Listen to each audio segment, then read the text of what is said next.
아멘. 여러분, 동물들은 본능을 따라 삽니다. 본능을 뛰어넘지 못하지요. 그러나 사람은 본능을 뛰어넘습니다. 본능을 뛰어넘을 뿐 아니라 가치, 어떤 신념, 이런 정신적인 어떤 세계를 추구하고 따라갑니다. 그래서 인간은 예로부터 배부른 돼지보다 배고픈 소크라테스가 되기를 원했습니다. 여러분, 동물원에 갇혀있는 동물들을 보십시오. 이 동물들이 어느 날 사자를 중심으로 해서 우리 동물의 동권이 멸살되었으니 우리가 힘을 합쳐서 우리를 억압하는 저 인간들을 좀 어떻게 하자 해서 그들이 모의하고 작당하고 뜻을 이루는 그런 일들을 보았습니까? 창조 이후에 그런 일은 없습니다. 동물들은 먹을 걸 주면 잠잠히 있습니다. 그죠? 어떤 분란을 일으키지 않습니다. 그 동물들은 그냥 본능 따라 살기 때문에 그렇습니다. 그러나 여러분, 사람은 먹을 것만 준다고 해서 우리의 모든 것들이 해소가 됩니까? 그렇지 않습니다. 사람은 나름대로 자신의 신념 따라, 자신의 어떤 가치, 자신의 어떤 추구하는 가치관을 따라서 삽니다. 여러분의 신념이나 가치, 이런 것들은 사람으로 하여금 어떤 행동을 지속적으로 계속 하도록 합니다. 신념이 투철하고 가치가 확실한 사람은 그 일에 대해서 변함이 없이 쭉 달려갑니다. 그리고 거기에 돈을 씁니다. 거기에 시간을 투자합니다. 그래서 나의 돈이 어디에 많이 쓰이나, 내 시간이 어디에 많이 들여지나 따라서 그 사람의 가치, 그 사람의 신념을 쉽게 볼 수 있습니다. 돈 버는 것에 가치를 둔 사람은요, 돈이 된다면 무엇이든지 합니다. 심지어 사람을 죽이는 일도 합니다. 돈이 된다면. 먹는 데 가치를 둔 사람은요, 오늘 점심 먹기 위해서 아침 일찍 일어나서 전주 갑니다. 전주 비빔밥 먹기 위해서. 전주 비빔밥 먹고 난 다음에 저 강릉에 옥수수 먹으러 강릉까지 갑니다. 시간과 돈을 그렇게 투자합니다. 제 예전에 대학 다닐 때 선생님 한 분은 먹는 데 가치를 많이 두는 분이 있습니다. 그분은 점심때 학교 주변에 동네 주위 안 갑니다. 그분의 점심 시간은 거의 3시간, 4시간입니다. 그래서 언양 불고기 먹으러 언양까지 가고요. 그리고 실제로 목포까지 갑니다. 점심 먹기 위해서. 어디 전국에 좋다는 음식 때문에 딱 들으면 반드시 그분은 가야 됩니다. 그렇습니다. 거기에 시간과 돈을 투자합니다. 비싼 거 먹어도요, 아깝지 않다는 것이죠. 와, 전 그 당시에 점심값을 15,000원 주는 것에 대해서 요즘은 15,000원 하면 껌값이지만 제가 대학 다닐 때 3년, 4년 동안 점심값을 15,000원 미친 짓이었습니다. 여러분, 어떤 사람은 옷을 사 입는 것에 가치를 둔 사람이 있습니다. 그래서 탤런트 신민아가 입었던 옷은 나도 반드시 사야 됩니다. 빚을 내고서라도 삽니다. 왜? 가치가 거기에 있기 때문에 그렇습니다. 여러분은 어디에 시간을 많이 투자하십니까? 어디에 여러분 돈 쓰는 것을 좋아하십니까? 그 돈을 아깝다고 생각하지 않습니까? 여러분, 아깝지 않게 돈 쓰는 것에 여러분의 가치가 있습니다. 아니라 말해도 실상은 그렇습니다. 궁금해하면 생각해 보십시오. 나는 내 시간을 어디에 많이 쓰나? 내 돈을 어디에 많이 쓰나? 예, 그것이 여러분의 가치입니다. 예수님은 이 땅에 오셔서 한 마리의 잃어버린 양을 찾으시는데 그의 모든 시간과 삶을 다 쏟으셨습니다. 그리고 그 그것이 자신이 이 땅의 목적이라고 공공연하게 외쳤고 그 목적과 그 가치를 따라서 그는 신실하게 한 번도 엇길로 가시지 않고 사셨습니다. 그 결과 저와 여러분들이 구원을 얻게 되었습니다. 여러분, 개인뿐 아니라 공동체도 마찬가지입니다. 어떤 한 공동체에도 분명하게 가치나 비전이 뚜렷하면요, 그 공동체는 흔들리지 않습니다. 근데 가치와 비전이 분명치 않으면요, 뭐 쉽게 무너지지요. 오늘 우리가 본문의 안디옥 교회를 봅니다. 지난주에도 안디옥 교회를 살펴보았습니다. 안디옥 교회에 내적으로 어떤 형편과 상황이 놓여 있는지는 모릅니다. 성경은 그렇게 밝히지 않고 그냥 어떤 구성원들이 있다는 것만 우리에게 소개하고 있습니다. 그러나 분명한 것은 이 안디옥 교회는 시작한 지 얼마 안 되는 아마 작은 교회였고 개척교회였다는 것입니다. 선교사를 파송할 만한 형편 되었는지 안 되는지 모르겠습니다. 왜 구성원들이 나름대로 영향력 있는, 여기에 영향력이라는 것은 어떤 뭐 정관계 또 물질적으로도 그런 영향력이 있었다는 것이겠죠. 그렇기 때문에 뭐 이 정도 파송할 능력이 되었지 않겠나 생각하지만 모르겠습니다. 그러나 중요한 것은 이 안디옥 교회는 예수 그리스도의 명령에 아무 말 없이 순종했다는 것이죠. 그리고 당시에 교회를 책임지는 최고의 지도자 바나바와 바울을 선교사로 파송하는데 이들은 다 한 목소리를 내고 뜻을 함께 했다는 것이죠. 여러분, 선교사를 보내는데 저게 뭐 한 중간쯤 지도자 이렇게 이것입니다. 오늘날 교회가 큰 교회가 교회를 하나 개척하는데 담임 목사님 직접 그 개척교회로 간다라는 이 말입니다. 여러분, 그런 교회 없습니다. 물론 그런 교회 있습니다. 지금 실제로 우리 교단에도 정주채 목사님이나 이런 분들은 개척할 때 자기가 나가서 개척했습니다. 본 교회는 다른 목사님들 남겨주고 그 쉽지 않습니다. 여러분 모든 그 기득권과 어떤 자기 힘들을 내려놓고 그냥 간다는 것 그 쉽지 않습니다. 바나바도 마찬가지였을 거예요. 바울도 마찬가지였을 거예요. 그 당시 선교가 요즘처럼 그런 선교가 아니기 때문에 그렇습니다. 그 당시 선교는 목숨을 내어놓는 것입니다. 이런 부분에 있어서 안디옥 교회는 바나바 바울은 순종했다라는 것이죠. 이것은 그들의 가치가 어디에 있느냐라는 것을 쉽게 볼 수 있습니다.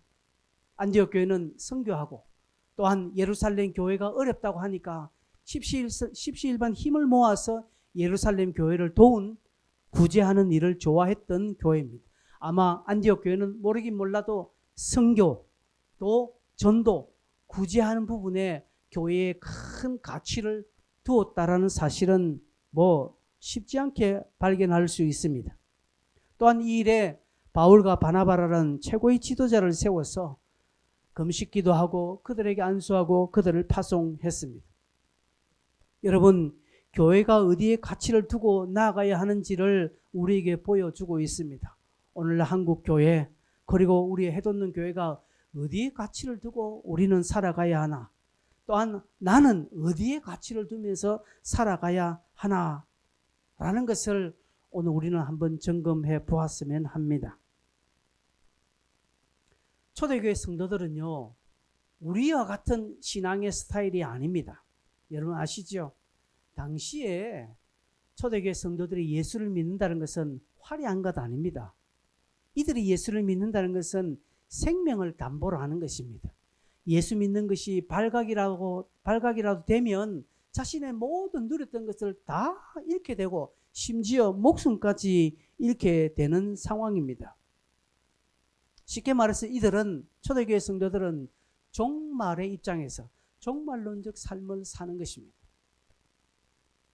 이들은 예수님께서 내가 곧 다시 오신다고 하였으니 이들은 주님께서 곧 금방 오신다는 부분에서 확신을 가지고 있었습니다. 그게 종말론적인 삶이죠. 주님이 오신다라. 이 의식을 가지고 사는 것이 종말론적 삶입니다. 반대로 말하면 나는 언제든지 주님 앞에 갈 수 있다는 것이죠. 종말은 두 가지로 볼 수 있습니다. 주님이 오시는 종말이고요. 그리고 내가 가는 종말입니다. 그래서 역사적인 종말이 있고요.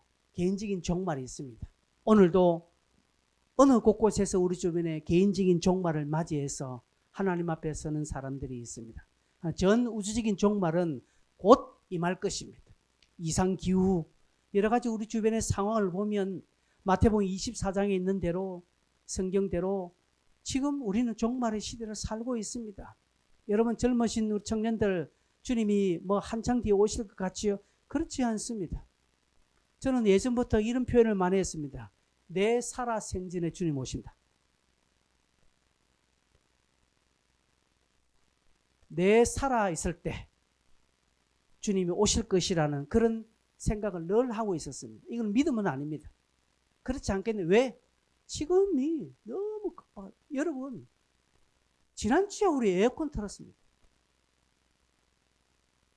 지난주에 에어컨 틀었어요. 여러분 덥다고 지난주에 덥다고 난리를 피웠습니다. 그럼 오늘 여러분 복장을 보십시오. 얼마나 많은 돈을 들여야 우리가 살고 있는 이 공간을 이렇게 온도를 낮출 수 있습니까? 얼마나 많은 돈을 들여야 우리가 살고 있는 이 공간을 덥게 만들 수 있겠습니까? 전 세계를 따지지 말고 우리가 살고 있는 이 연산호동 전체를 시원하게 만들려면 도대체 에어컨을 몇 대 돌려야 되고 돈을 얼마큼 전기를 투자해야 되겠습니까?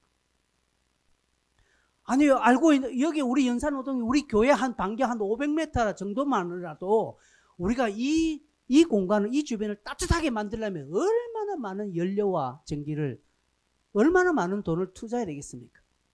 할 수 없습니다. 하나님은 한 번만에 하십니다.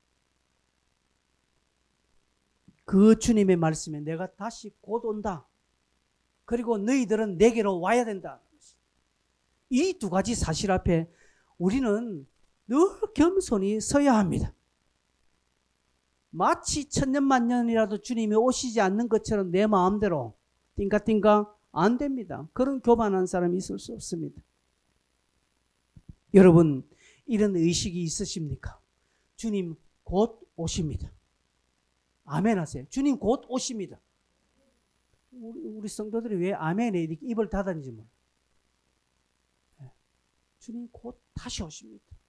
반대로 여러분 곧 하나님 앞에 서게 됩니다. 연세가 많으신 분이 해당됩니까? 아니에요. 오늘 우리가 이 예배를 마치고 나가서 저와 여러분 모두에게 어떤 상황, 어떤 형편 당할 줄 모릅니다. 사고 날 줄 알았으면 내가 그 차 안 타지요. 그죠? 위험한 일 당하면 내가 그 장소에 안 가지요. 우리는 모릅니다. 그렇기 때문에 우리는 늘 이런 족발론지 의식을 가지고 살아야 합니다. 그런데 무감각하다는 것이죠. 감각이 없다는 것이죠. 그냥 늘 일상이 자연스럽게 되어지는 것 같이 여깁니다. 그래서 한 현실에 안주합니다. 그래 세월아 내오라 세월이 좀 먹나 오늘 안 되면 내일 쉬었다 하지. 그러면서 늘 그냥 잘 먹고 배부르면 등 따시면 제일 좋다는 식으로 그렇게 살아갑니다.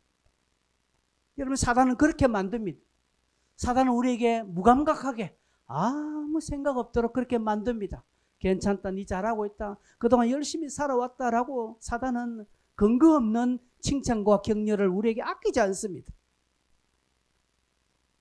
주님은 우리에게 때로는 악하고 게으른 종이라고 책망합니다. 그러나 사단은 우리에게 결코 책망하지 않습니다. 너 잘했다, 너 그만하면 훌륭하다, 됐다. 다른 사람 다 비방하더라도 나는 너를 비방하지 않는다라고 그렇게 든든한 나의 우군이 되어줍니다. 사단은. 오늘도 사단은 그렇게 우리에게 다가옵니다. 그래서 아무 감각 없도록 말씀에 대한 네 평생 기도했는데 뭐 응답되더라는 것이죠. 네 그렇게 열심히 했는데 뭐 변화가 있더나 하는 것이죠. 변화 있습니다. 변화 있습니다. 그렇게 했기에 우리가 영적인 그 부분에 손해를 보지 않고 여기까지 달려온 것입니다.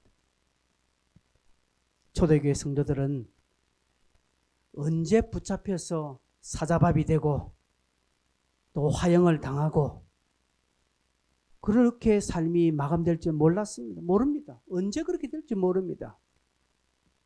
그런 가운데 그들은 늘 예수 그리스도의 다시 오심.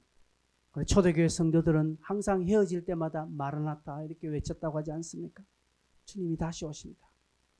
늘 헤어질 때마다 마라나타 그렇게 합니다. 그 마라나타 하면서 상대방 눈을 보면 눈물이 걸성걸성합니다. 왜? 어제 저녁에 마라나타 외쳤던 아무개가 오늘 잡혀서 화형당했거든요. 오늘 인사하면서 마라나타 하면서 헤어질 때 저와 내가 어떻게 될지 모르는 그런 암울한 시대에 이 초대교회 성도들은 주님 다시 오신다. 주님은 반드시 약속한 대로 다시 오신다. 그리고 내 인생도 알 수 없으나 하나님 앞에 다시 간다라는 이런 의식에 사로잡혀 있었습니다. 여러분, 이런 신앙이, 이런 그들의 삶의 태도가 가치를 땅에 두지 않고 하늘에 가치를 두는 삶으로 만들었습니다. 선교지향적인 그리고 전도하는 부분에, 구제하는 부분에 삶의 무게를 두게 했습니다.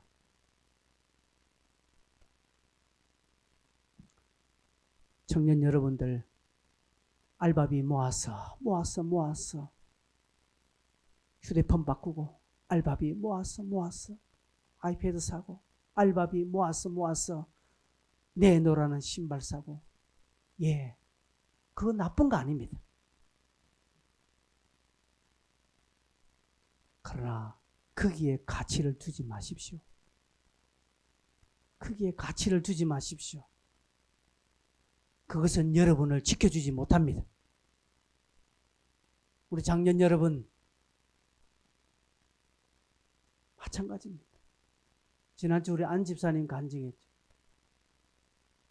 바둥바둥 모으니까 내가 하나님 앞에 헌금 하나 삶은 하나님은 그만큼 지켜주시는 것입니다. 이것은 여러분의 간증이 필요 없어요. 저에게 너무나 많은 간증이 있습니다. 이 물질에 관한 부분에 대해서. 기가 막힌 것을 저는 많이 경험했습니다. 물질에. 여러분, 오늘 우리는 초대교회 성도들처럼 그런 핍박의 시대도 아니고 말씀을 지키며 하나님의 영광을 드러내는 이 삶을 살기 위해서 엄청나게 고난을 감수하고 그러면서 모진 핍박을 당하는 삶을 살지 않습니다. 그렇다고 해서 우리가 잘 살았어, 우리가 좋았어가 아니라 하나님이 그만큼 이 신약 시대에 우리에게 부어주신 은혜가 많다라는 것이죠. 그러나 여러분, 은혜가 많고 은혜가 깊으면 깊을수록 주의 요구도 크다는 사실을 기억하시기를 바랍니다. 5달란트 맡은 자에게 하나님이 1달란트 요구하지 않았다는 사실, 2달란트 받은 자에게서 5달란트를 요구하지 않았다는 사실, 하나님은 그 받은 은혜만큼 하나님은 요구하십니다. 여러분이 은혜를 많이 받았습니까? 하나님 많이 요구하십니다. 그래서 여러분, 우리 교회에서 가장 은혜를 많이 받은 사람은 앞에서 목사이기에 하나님께서 저에게 여러분보다 더 많은 것들을 요구하십니다. 여러분에게 10을 요구하셨다면 하나님은 저에게 100을 요구하신다는 사실입니다. 왜요? 받은 은혜가 크기 때문에 그렇다는 사실입니다. 오늘 우리는 그런 어려운 가운데 신앙생활을 하지는 않지만, 그러나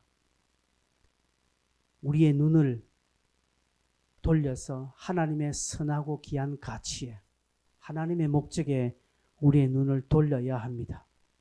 그리고 여러분 주변에 예수를 알지 못하는 자들에 대한 긍휼의 마음을 가져야 합니다. 그들을 인도하기 위해서, 그들을 주께로 우리가 인도하기 위해서 우리는 최선을 다하고 우리는 달려가야 합니다. 또한 선교하는 삶을 우리는 사는데 최선을 다해야 합니다. 여러분, 해돋는교회는 지금 물질로 9분의 선교사님을 후원합니다. 아주 적은 금액입니다. 그러나 여러분, 선교사님에 대해서 선교연금 드리는 것에 대해서 무거운 마음을 들이십시오. 작정해놓고 아직까지 작정을 제대로 채우지 않으신 분들은 다시 한 번 더 여러분 생각하시면서 내가 가치를 어디 두고 사느냐 하는 입장을 한번 바꾸고 생각해 보십시오. 여러분의 직장이 어렵다고 해서 여러분 월급을 제때 안 주면 여러분이 이해하시겠습니까? 여러분, 우리가 하나님 앞에 작정한 것입니다. 선교사님에 대해서 최선을 다해 나는 못 먹더라도 선교사님을 향한 선교 예물은 내가 빠지지 않고 하리라, 이런 가치를 두셔야 됩니다. 하나님께서 보신다라는 것이죠. 이런 영적인 것에 우리는 관심을 둬야 됩니다. 그래서 교회 전도지가 모질라야 됩니다. 목사님, 우리 교회 전도지 어디 있습니까? 묻는 사람이 한 사람도 없습니다. 전도지가 좀 부족한데요, 만들어야 되지 않겠습니까? 라는 이런 목소리가 나와야 됩니다. 목사님, 주보를 좀 더 많이 만드십시오. 근데 제 주변에 있는 사람들 주보를 좀 나눠줘야 되겠습니다. 여러분, 제 주보를 꼭 찾는 사람이 있습니다. 왜? 맨 앞에 제 글이 있었어. 잘 쓰는 글은 아니지만, 그러나 그 글을 그래도 한두 번 보고 싶어 하시는 분들 몇 분 있습니다. 그래서 제가 사진 찍어 보내드립니다. 여러분, 목사가 1년 내내 52주 안 빠지고 글 쓴다라는 거 보통 아닙니다, 여러분. 짧은 글이지만 여러분 한번 해보시겠습니까? 감사노트 5가지 제목 적는 것도 매일 안 빠지고 하는 것도 어려운데,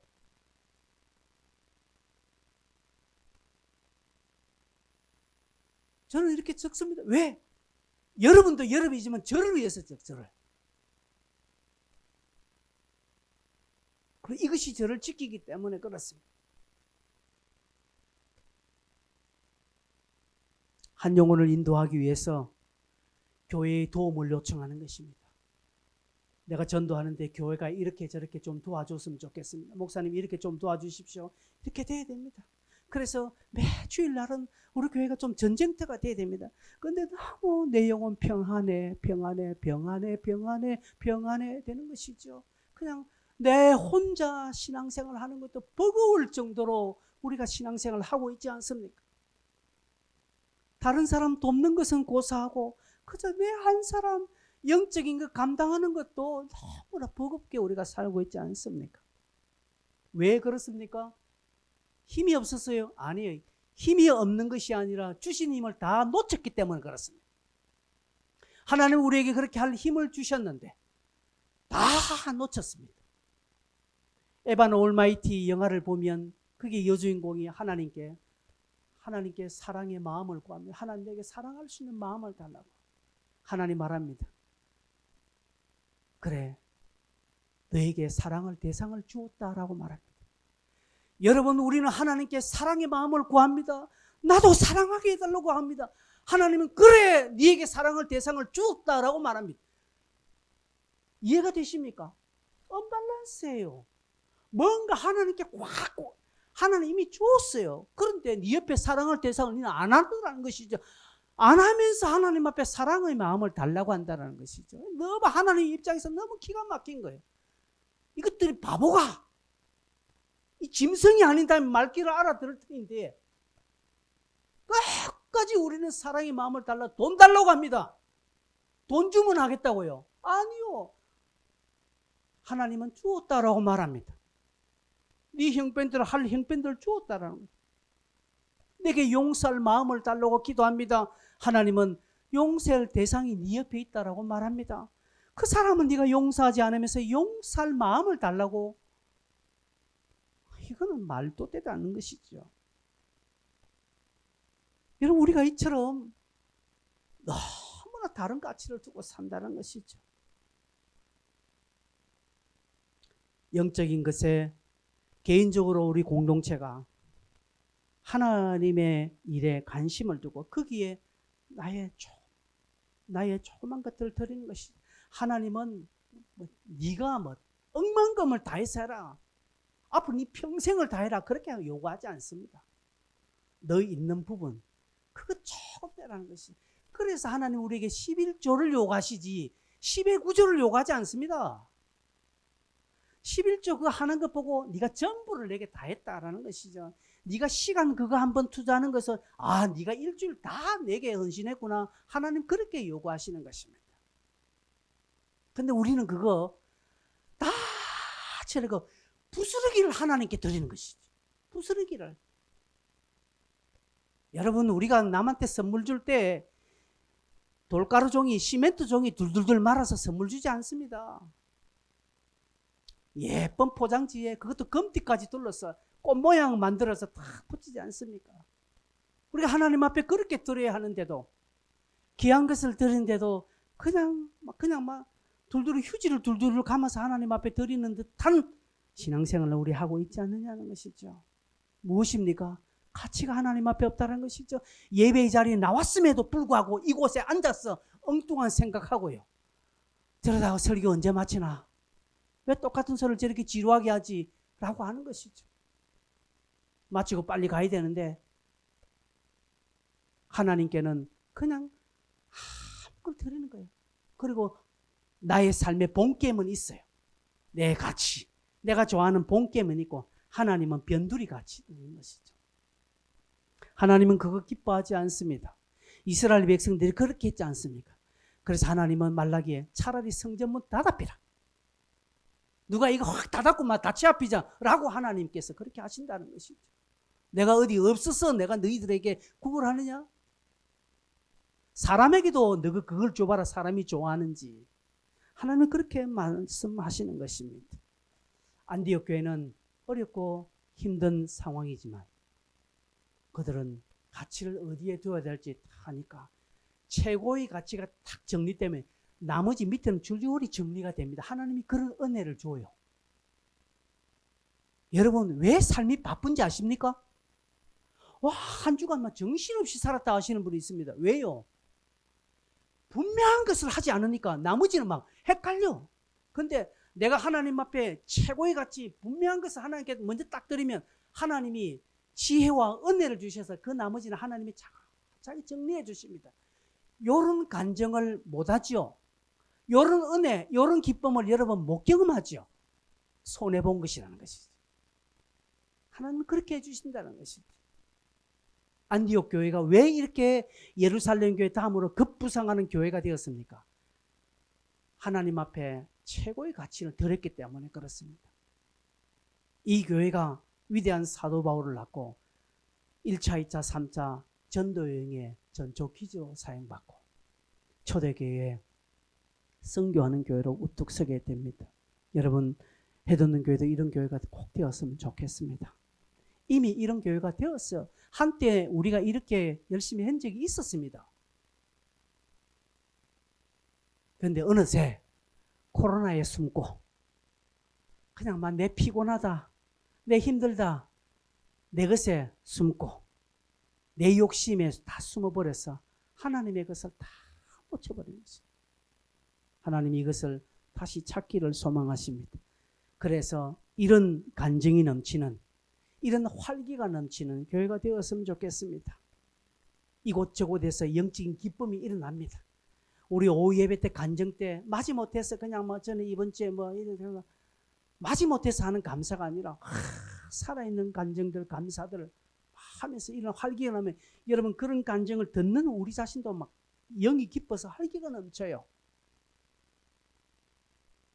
근데 왜 좀 혼자 신앙생활 하는 것이 극복해서 겨우 11시 예배 겨우 맞추고 그것도 5분 10분 찍어 하고 이러니까 영적인 기쁨 다 뺏기는 거예요. 그냥 스스로가 뺏기는 거예요.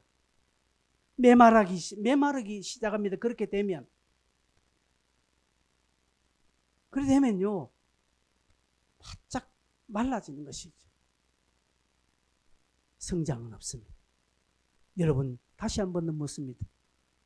해돋는 교회 그리고 저와 여러분은 어디에 가치를 두고 있습니까? 무엇을 바라보고 사십니까? 우리가 예배를 마칠 때 주만 바라볼지라고 찬송합니다. 그 노래 부를 때도 주를 바라보지 않습니다. 주를 바라봅니다 라고 찬송하지만 부르면서도 주님은 바라보지 않습니다.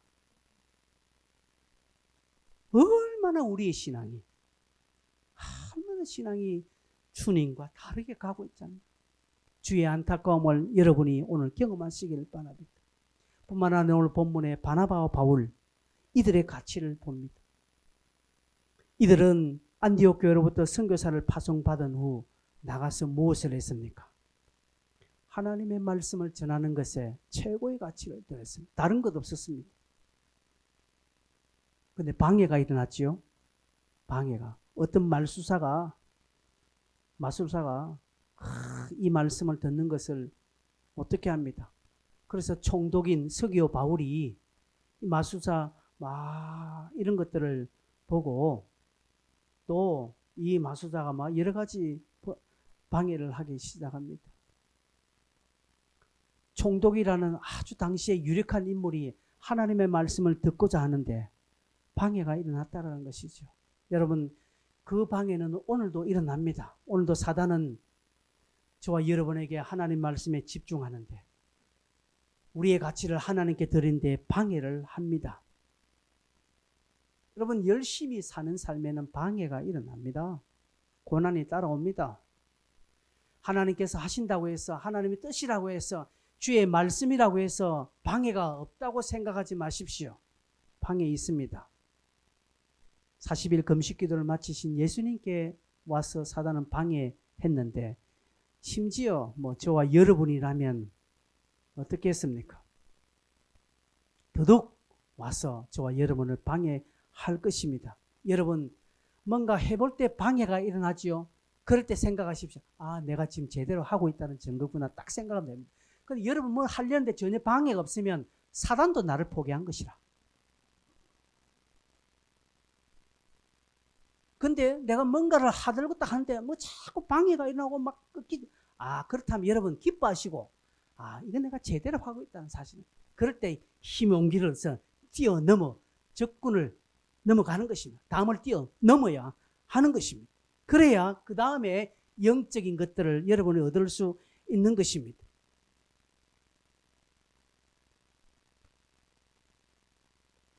바울은 이 마술사의 방해에 위축됨이 없이 담대하게 하나님의 말씀을 전하고 하나님의 권위로 그를 꾸짖습니다. 여러분에게 방해가 일어나죠? 어려움이 일어나죠? 하나님께 그 방해물을 없애달라고 기도하지 마세요. 어려움이 일어나지 않도록 해달라고 기도하지 마십시오. 하나님이 기뻐하시는 기도는 하나님 방해를 이길 수 있는 힘 달라고 기도하십시오. 어려움을 극복할 수 있는 용기와 담대함을 주십시오 라고 기도하십시오.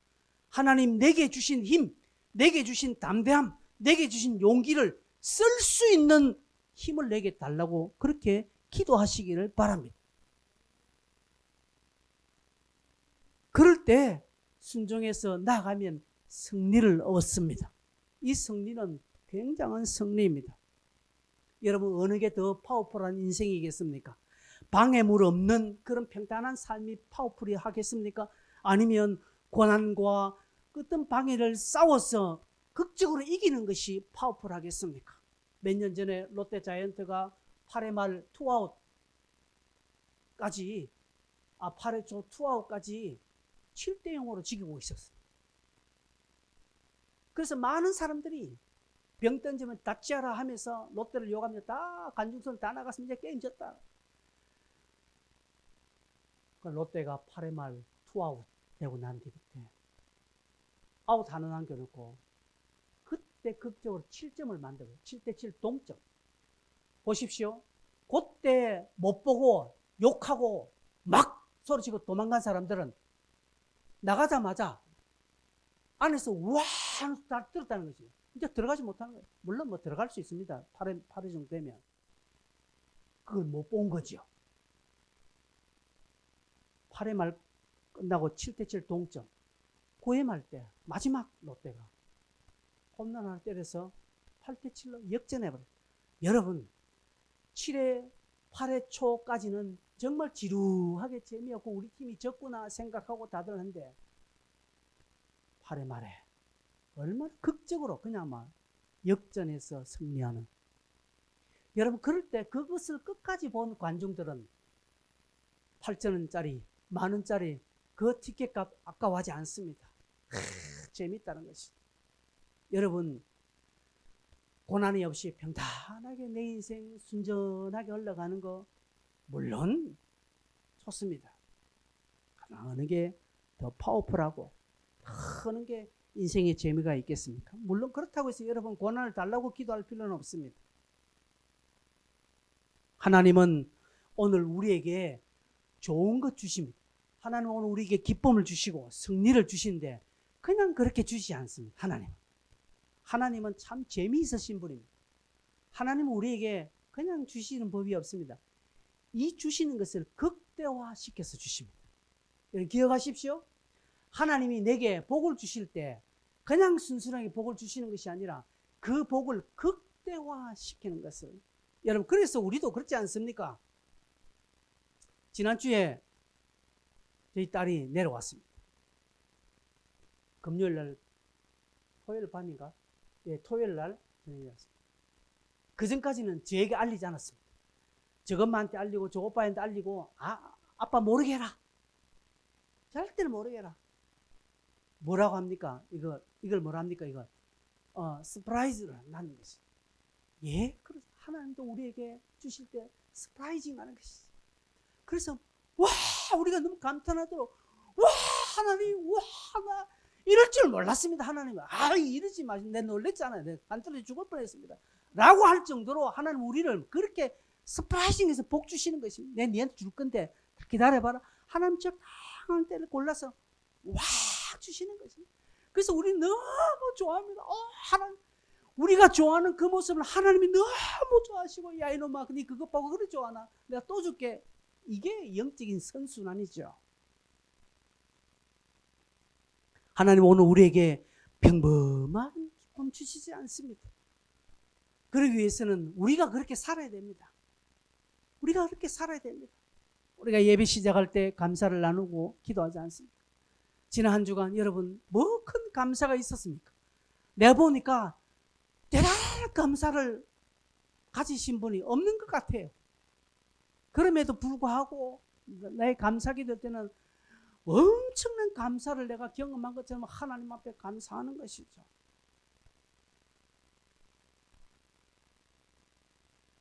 그래서 내 한 사람 나의 행복 여러분 이것에 여러분 눈 돌리지 마십시오. 그것에 너무 가치 두지 마십시오. 뭐 유행 따라 옷 못 입어도 되지요. 여러분 저는요 뭐 제 안에 있지만 참 뭐 그렇게 뭐 그렇게 안 하니까 신발 선물도 받고요. 저는 신발도 운동화 한 컬이하고 구두 물론 이거는 구두는 뭔가 그겁니다. 이렇게 회사에서 이렇게 뭐라 나오는 겁니까 이거 이게 불량품으로 나온 구두입니다. 근데 제가 신발 하나 없고 하나님 때마다 시마다 톡톡톡 주실 때가 많아요. 그런 부분에 뭐 여러분 제가 뭐 옷을 잘 입었습니까? 평일날도 그렇고 저는 옷 잘 못 입어요. 입을 줄도 모르고 총각 때는 잘 입었는데 우리가 좀 이런 좀 그게 나쁘다는 거 아닙니다. 여러분 능력이 되면 좋은 신발 좋은 옷 입고 하셔도 됩니다. 그러나 더 좋은 가치가 있는 것입니다. 그것으로 바꿀 수 없는 하늘의 기쁨이 이루어지는 그런 것이 있다는 것이죠. 그것에 여러분의 우선을 드리고 여러분의 가치를 들으시기를 바랍니다. 전도하는 일, 선교하는 일, 구제하는 일 열심히 한번 해보십시오. 한번 교회를 위해서 충성도 해보시고 헌신해 보십시오. 좀 더 수고해 보십시오. 교회 오셔서 그냥 가지 마시고 한번 돌아보십시오. 휴지가 어떻게 떨어져 있는지, 교회가 어떻게 됐는지, 어지러운 거 있으면 한번 물 걸레질도 한번 해보고 그렇게 가는 것입니다. 그렇게 쓰레기통이 많이 차 있으면 쓰레기도 한번 비워주고, 쓰레기통을 채우실 줄은 잘 알지만 채우시는 그런 수고는 별로 없어. 그렇게 한번 해보고, 그렇게 소소한 것을 감당할 때 주님이 주시는 은혜가 큽니다. 여러분, 연을 높게 멀리 띄우려면 바람이 적당히 불어줘야 되는 것처럼 바다의 배가 바람이 적당히 불어줄 때 잘 갑니다. 여러분, 제가 자전거를 타면서 낙동강 달립니다. 뒷바람 맞으면요 얼마나 편하게 가는 줄 모릅니다. 뒤에서 바람이 확 불어주면요 페달을 천천히 저어도 속도가 확 나요. 40 이렇게 속도가 나요. 멀리 갔다 옵니다. 이제 수산 저 남지까지 갔다 옵니다. 힘 안 들이고요. 바람 불어주면.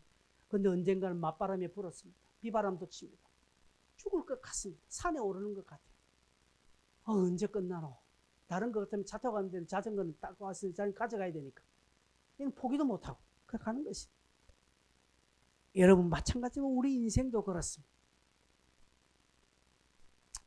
내 가치를 두는 곳에 비바람이 올 수 있습니다. 기뻐하고 감사하십시오. 아, 하나님이 함께 하시구나. 딱 가지고 하나님 이길 수 있게 힘 주십시오. 내가 요 판 내가 한번 이겨보겠습니다. 요거 내가 한번 이기고 내가 믿음의 일성을 주님께 내가 한번 신고하겠습니다. 하고 담대히 딱 하면 하나님이 그 마음을 아시고 이길 수 있도록 환경과 여건 열어주시고 피할 길을 허락해 주시는 하나님을 꼭 경험하시길 바랍니다. 자, 그 다음에 이제 13절부터 40일까지 긴장을 설교하겠습니다. 각오하십시오. 이제부터 이제 본격적으로 설교가 시작됩니다.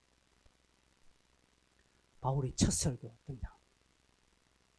여러분, 바울의 설교. 오늘 본문에 13절부터 41절까지 바울의 설교의 제목은 주 예수를 믿으라. 그리하면 구원을 얻으리라 하는 것입니다. 오늘 제 설교의 제목이 무엇입니까? 빨리 주보를 보십시오. 뭡니까? 최고의 가치 하나님의 말씀이라는 것이죠. 바울은 첫 설교의 제목이 주 예수를 믿으라. 그리하면 구원을 얻으리라는 것이죠.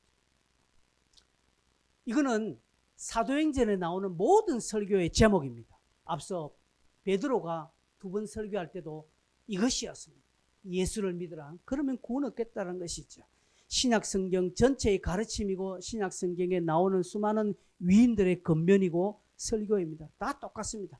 똑같이 이 부분에 설교합니다. 예수를 믿으라. 주 예수 그리스도를 믿으라. 그리하면 구원을 얻겠다라는 것이죠.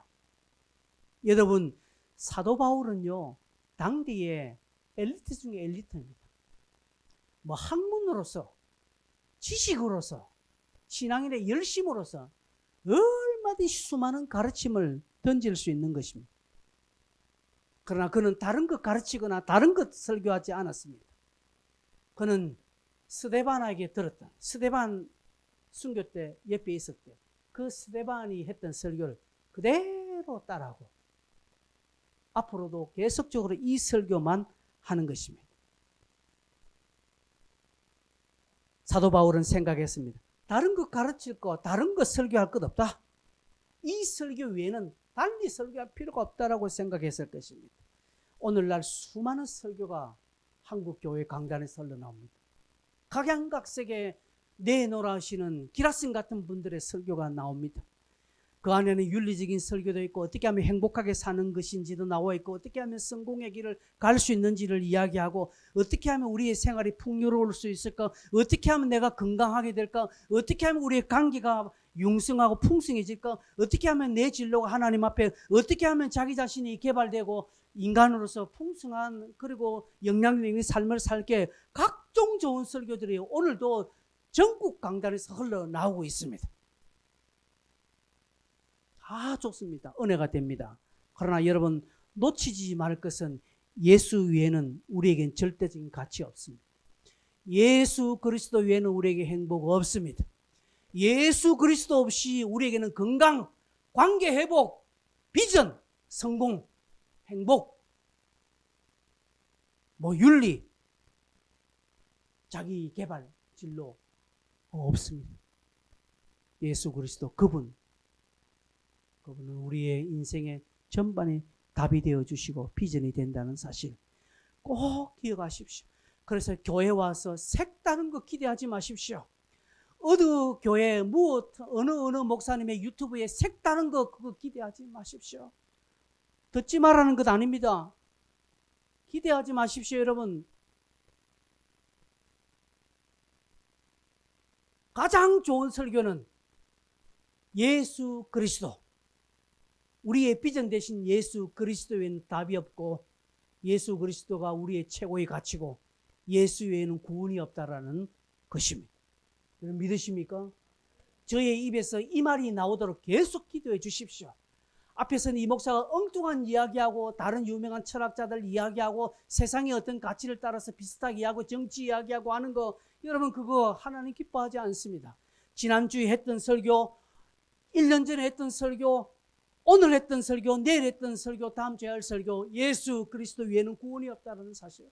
예수 그리스도 외에는 우리의 비전이 없고 우리 예수 그리스도 외에는 인생은 아무것도 아니라는 것을 외치는 그런 강단, 그리스도만 흘러나오는 강단이 되어야 되는 것이 사도 바울의 설교가 이것입니다. 하나님은 오늘 하나님께 가치를 두고 하나님을 절대화시키고 예수 그리스도 외에는 없다라고 고백하는 자들 절대로 모른 척하지 않습니다. 오늘 이 말씀에 귀 기울이십시오. 이 말씀이 여러분의 최고의 가치가 되어지기를 바랍니다. 우리 교회는 오늘 저와 여러분 어디에 가치를 두고 있습니까? 이 가치를 따라 살 때 어려움이 온다고 말씀드렸습니다. 그러나 그런 어려움을 두려워하지 않고 담대하게 가십시오. 어려움을 제거해달라고 기도하지 마십시오. 어려움이 올 때마다 이길 수 있게 힘달라고 기도하십시오. 그곳 위에 하나님의 위로와 은총이 있습니다. 이 말씀을 듣는 자는 지혜롭습니다. 오늘 7절에 보니까 총독 서기오 바울이 이 말씀을 듣더라고 했습니다. 여러분 이 말씀을 듣는 자는 지혜로운 자들입니다. 7절에 보면 서기오 바울은 지혜 있는 사람이라 지혜 있게 하나님의 말씀을 듣습니다. 44절에는 우리가 읽지 않았지만 본문 44절에는 이방인들이 듣고 기뻐하더라고 말했습니다. 여러분 하나님의 말씀을 듣는 자들에게 기쁨이 일어나고요. 하나님께 가치를 두는 자는 영적인 기쁨을 맛보게 되어 있습니다. 오늘 이 기쁨, 이 영적인 것들을 충만하게 경험하시길 바랍니다. 이것을 구하시길 바랍니다. 다른 것에 귀 기울이지 마십시오. 이것이 전부다라는 사실을 가지고 하나님 앞에 지혜롭게 쓰십시오. 말씀을 듣는 자로 최고의 가치를 따라 사는 자가 꼭 되시기를 바랍니다. 함께 기도하겠습니다.